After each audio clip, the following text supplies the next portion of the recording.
Blacksmithing, as well as other trades, relies on a lot of measuring to produce accurate work, but fortunately most of the time we really don't need to know what those measurements are.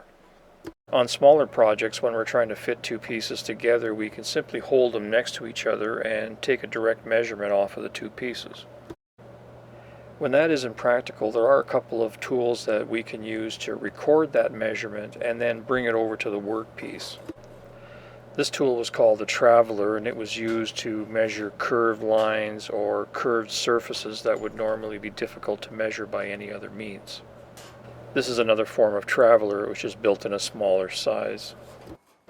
Dividers, in my opinion, are the most important measuring tool in just about any shop.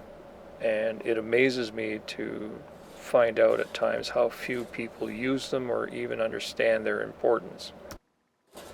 Travelers are one of those iconic tools that you just expect to see in a blacksmith shop, and they do look good on the wall, but unless you're a wheelwright, they really aren't used that much. Dividers, on the other hand, are used almost daily, and it's pretty common for me to have several of them set up to keep track of different aspects of the work as I'm going along. Of course, I'm like most people and slept through math class, and as a result I spent a lot of years thinking that dividers were really just used to draw circles.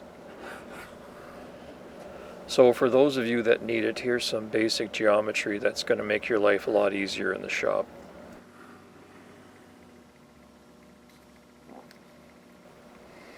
The radius of any circle will divide the circumference of that circle equally into 6 parts. Since a full circle is 360 degrees, dividing 360 by 6 gives you 60 degrees. So by connecting these 6 divisions around the circumference with the center of the circle, you can draw a very accurate 60-degree angle in any size. Adding 2 of these triangles together gives you 120 degrees, and that divides the circle into 3 equal spaces. So if you're laying out the base of a candle holder or something that has 3 legs, you need to be able to draw that out on a layout table very accurately.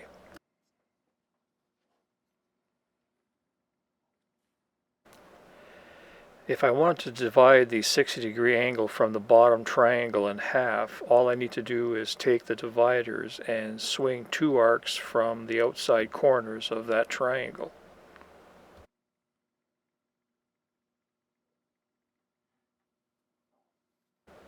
And then all I need to do is draw a line through the intersection of those 2 arcs and the center of the triangle.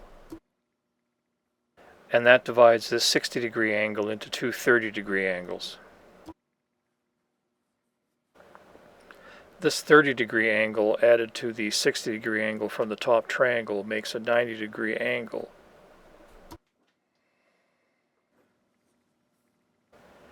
If I extend that horizontal line over to the other side of the circle and then connect the 2 points that make the 90-degree triangle, I've created a right angle triangle with 2 equal sides. So the 2 outside corners of this triangle are going to be 45 degrees.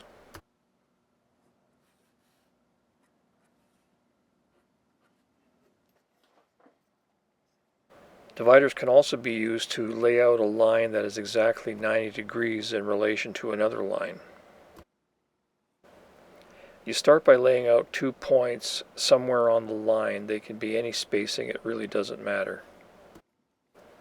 From those 2 points, you're going to swing a couple of arcs above and below that line. By drawing a line through those intersecting points, you'll be drawing a line that is exactly 90 degrees to the original line. It will also be exactly halfway between the 2 points that were drawn on the original line.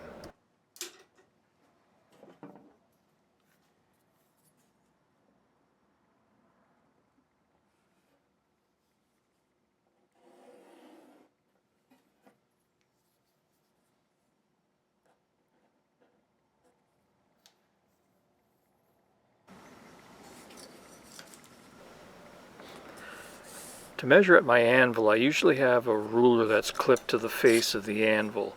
It's marked in inch and half-inch increments. I use this mainly to measure offsets that aren't critical. It's basically just a thin piece of strap metal that has a bit of spring to it, and it clamps to the side of the anvil enough to hold it in place. It works well enough, but it's not that accurate because you're estimating the lengths between the inch and the half-inch marks. If I need something to be measured exactly, I will use a pair of dividers to lay out the offset.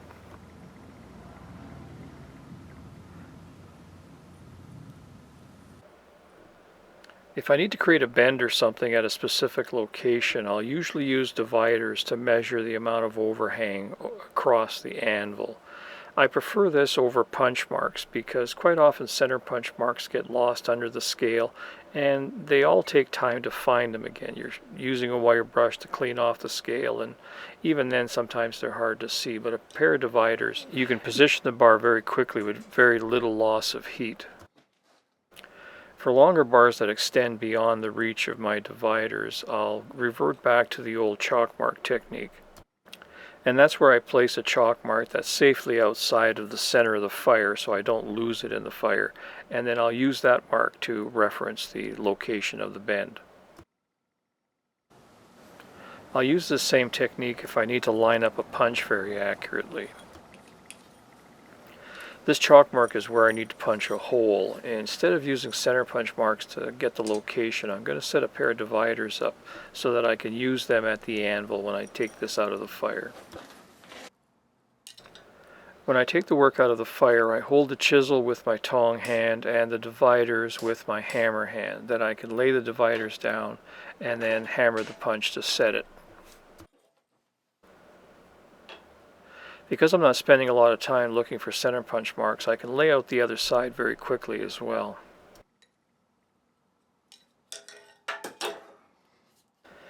And I'll take a few seconds to double check that divider setting before I put the piece back in the fire.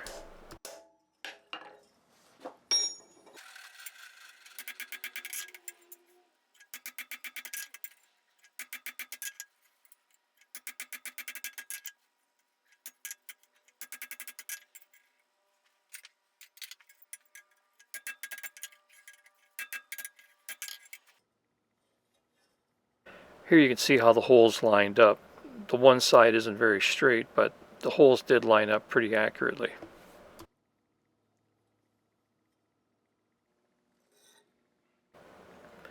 And here's another example of how you can use dividers to measure something very quickly while you're working. Here I need to punch a hole with a very accurate dimensions, so what I'm doing is I'm going to measure how far the punch sticks out from the bottom of the bar. When I drive the punch in that far, I know the hole is the right size.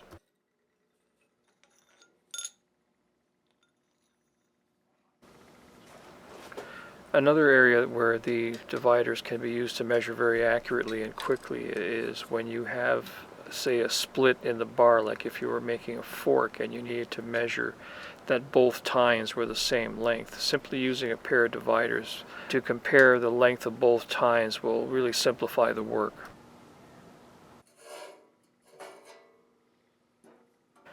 And finally, dividers can be used to estimate the length of a curved line. You need to set the legs of the dividers close enough so that you can walk along the line without cutting any corners. And then by pacing along the line, you simply count the number of steps and then reproduce that on the workpiece. It's a fairly tedious process, but if you're careful, it does work fairly well. Another way to measure the length of a line is to use a traveler. The traveler simply rolls along the line, and by counting the number of revolutions, you can take that traveler over to a workpiece and basically unroll it until you get back to the starting point. So by rolling it and unrolling it the same number of revolutions, you should be able to produce the length of that line. So to use the traveler, you roll it along a line and count the number of revolutions until you get to the end of that line.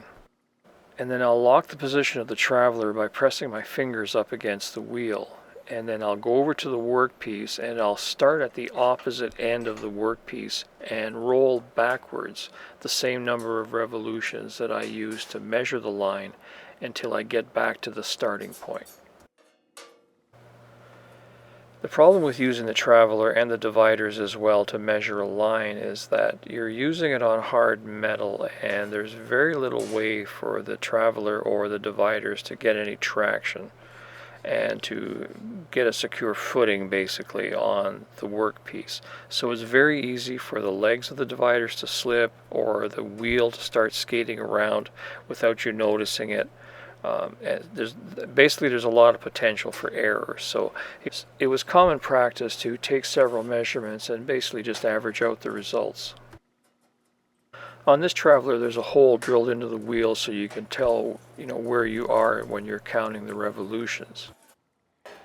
On this traveler, I didn't put any markings, and the way that I use it is I just count each spoke as it comes through the legs.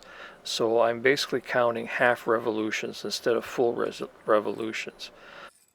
But regardless of how you count the revolutions, travelers are used exactly the same way. You roll forward to measure the line. At the end of the line, you hold the wheel to make sure that it doesn't move, transfer it over to the workpiece, and then you roll your way backwards to the starting point to get the length of the line. And as I mentioned before, this is just a handy tool for estimating the length of a line. Don't expect machine shop precision with this thing. It's very rare that you're going to get the same measurement twice, and forget about trying to measure anything to within a 1/16 of an inch or something. This just turns out a ballpark figure that you can work with. And that's about the most you can expect from it.